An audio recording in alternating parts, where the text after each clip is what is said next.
ગાંધીના ગુજરાતમાં દારૂબંધી ફક્ત કાગળ પર જ છે કે કેમ?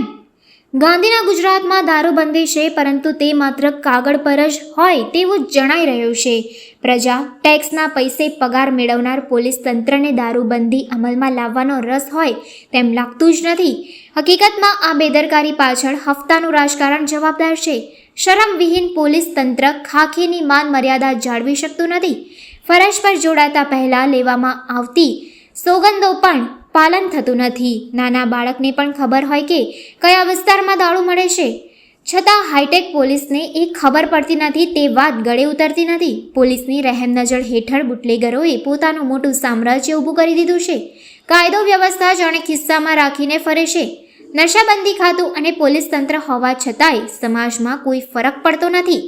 દારૂની આ બધી શહેરમાં ગુનાખોરીનું પ્રમાણ વધારી રહી છે. શાંત અને સંસ્કારી નગરી તરીકે ઓળખાતા વડોદરામાં પોલીસ તંત્ર દારૂબંધીના કડક અમલ માટે જાણે ઈચ્છાશક્તિ ગુમાવી બેઠું હોય તેમ લાગી રહ્યું છે. હાલ શહેરના વિવિધ વિસ્તારોમાં પોલીસ તંત્ર દ્વારા કોમ્બિંગ કામગીરી હાથ ધરવામાં આવી રહી છે. પરંતુ શું એવું ન થઈ શકે? દર અઠવાડિયે દારૂ માટે અલગ અલગ વિસ્તારોમાં આવી કામગીરી કરવામાં આવે અને બુટલેગરોને નિયંત્રણમાં રાખવામાં આવે? શું એવું થઈ શકે? જરૂરથી થઈ શકે, પરંતુ પોલીસની ઈચ્છા શક્તિનો અભાવ અહીં સ્પષ્ટ દેખાઈ રહ્યો છે. આવી જ રીતે બુટલેગરના ત્રાસનો કિસ્સો વડોદરા શહેરના મકરપુરા વિસ્તારમાં એરફોર્સ પાછળ આવેલ પાર્વતીનગરમાં સામે આવ્યો છે. અહીં સ્થાનિક મહિલાએ બુટલેગરની કરતૂતો જાહેર કરતા પોલીસ સામે પણ ગંભીર આક્ષેપ કર્યા છે. મહિલાનું કહેવું છે કે બુટલેગરના ત્રાસથી તેઓ લાંબા સમયથી પરેશાન છે. તેમની ઘરની પાછળ અસામાજિક તત્વો એકઠા થાય છે. દારૂ અને જુગાર જેવી પ્રવૃત્તિઓ ચાલે છે. જ્યારે મહિલાએ તથા તેમના પતિએ અવાજ ઉઠાવ્યો ત્યારે આ અસામાજિક તત્વોએ તેમના પતિ પર હુમલો કર્યો હતો.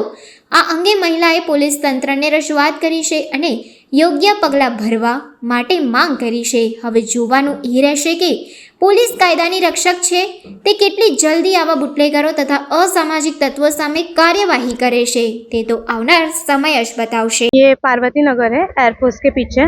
इधर पे है ना, रात को 2-2 बजे तक सब यानी दारू बेचते हैं, जुआ खेलते हैं मेरे घर के पीछे. और हम लोग को बोलते हैं ना उनको, तो वो लोग बाहर से गुंडे बुला के हम लोगों को यानी मारते हैं ये वो. और मेरा हम बोलते हैं कि हम धंधा करेंगे, तुमको जो करना है करो. हाँ, और दूसरी बात क्या है कि कल रात को भी हमारा ऐसा बनाव बना था. तो है ना, हमने पुलिस स्टेशन में यानी डब्बा बुलाया था. तो इधर पे जो झगड़ा हुआ उन लोगों ने कर लिया. फिर मेरे हस्बैंड को ऐसा बोला, तू आ गया, हमको बात करना है, हमको झगड़ा वगड़ा नहीं करना है. और जब मेरे हस्बैंड उधर गए तो उन लोगों ने मिलके मेरे हस्बैंड को मारा. और उसमें से एक धर्मेश नाम का लड़का है, उसने चक्कू निकाला था. अभी उसका छोटा भाई थोड़े दिन पहले ही जेल से आया है हाफ मर्डर में. तब से यानी ये लोग इतना हम लोगों को परेशान कर. और कल इतना सारा चीज हुआ. मैं कमिश्नर ऑफिस गई आज, फिर उसके पास दूसरी ऑफिस गई पानी गेट पे, कमिश्नर सर ने मुझे भेजा. और उसके बाद है ना, आज भी इधर पे दारू की बोतल बेच रहे थे, मैंने वीडियो भी उतारी है. और जब मैं नीचे आई तो डायरेक्ट मेरे को बोलते हैं कि हम लोग इधर ही बेचेंगे, हम लोग के धंधा करते और हम लोग को भरन भरते, तुम लोगों को जो करना है तुम लोग कर लो. कितने टाइम से यहाँ पर ये चल रहा है? 6 महीने से. तो यानी हम लोग टोक रहे और चल रहा है साल से, लेकिन 6 महीने से हम लोग टोक रहे और अब बहुत ज्यादा हो गया. रात के 2-2 बजे तक ये नीलकंठ की सीढ़ी पे ये लोग हमको सोने नहीं देता. ये मेरा सामना घर है. आपका नाम है? मेरा नाम रितु सोनार है. क्या मांग क्या है आपकी प्रशासन से?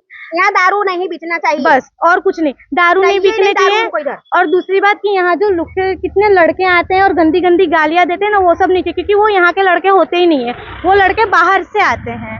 एक उधर पीछे रहता है, एक कहाँ रहता है, नहीं सब अलग अलग जगह से, लेकिन आते इधर पे हैं. पुलिस कंप्लेंट की थी इस बारे में? इस बारे में पुलिस कंप्लेंट नहीं की थी, पर 3 महीने पहले है ना, मैंने पीसीआर को फोन किया था. तो किसी ने मेरे को वहां से ऐसा बोला था कि आपका आदमी ड्राइवर है, 10-10 दिन घर से बाहर रहता है, तो आप जाने दो, ऐसा करके मुझे उन लोगों ने बोला. तो मुझे भी थोड़ा ऐसा लगा कि जाने दो. पर कल तो उन लोगों को मेरा हस्बैंड खाली समझाना है, तो उन लोगों ने इधर ही पे मेरे हस्बैंड को मारा. फिर उसके बाद बोलते तू आगे आ. फिर उसके बाद बोले कि कुछ नहीं करेंगे, अपने शांति से बैठ के बात करते. और उधर पे उन लोगों ने 8 से 10 लोगों को बुला के रखा था. और उधर पे भी मेरे हस्बैंड को मारा. इधर उनको नाखून वाखून सब लगा है.